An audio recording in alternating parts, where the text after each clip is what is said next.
Okey, dekat sini ada tak abang-abang Petronas yang nak tambah pendapatan daripada bisnes kereta dan motor sewa dengan Go Greenmatic?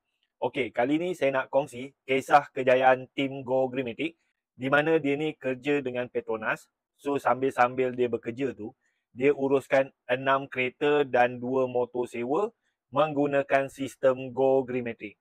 So, dalam masa 10 bulan, beliau dapat menjana pendapatan sewa sebanyak RM124,975 dan dapat untung RM68,436. Okey, ini adalah Facebook Tim Go Greenmatic. Nama Facebook dia Dinara Car Rental Pasir Gudang JB. Okey, Dinara Car Rental Pasir Gudang JB ni dia ada 6 kereta dan 2 motor. So, dia ada Azia 2024 sendiri, dia ada Azia 2016 pajak, dia ada Beza 2020 sendiri, dia ada Alza 2024 sendiri, dia ada Beza 2023 pajak, dia ada Myvi 2017 pajak, dia ada Yamaha LC V8 2025 sendiri, dia ada Honda ADV 2025 sendiri. Okey, Dinara Car Rental Pasir Gudang JB ni, dia sertai Go Greenmatic pada 23 Oktober 2024. Dia ni kerja Petronas di Johor. Mula dengan satu Azia 2024 dan keluarga dia banyak bantu dia dalam bisnes kereta dan motor sewa ni.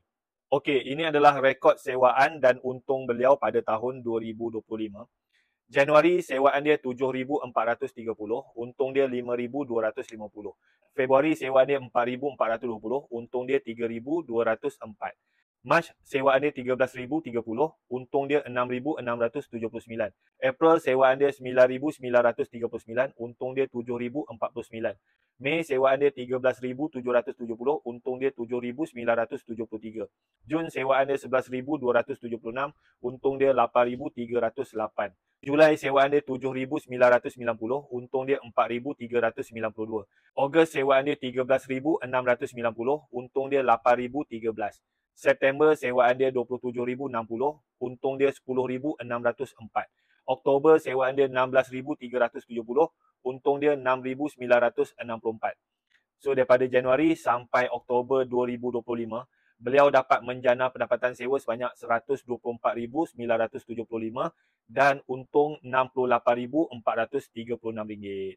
Okey, macam mana sambil-sambil kerja dekat Petronas, sambil-sambil uruskan bisnes kereta dan motor sewa, beliau dapat menjana pendapatan sewa sebanyak RM124,975 dan untung RM68,436 dalam masa 10 bulan.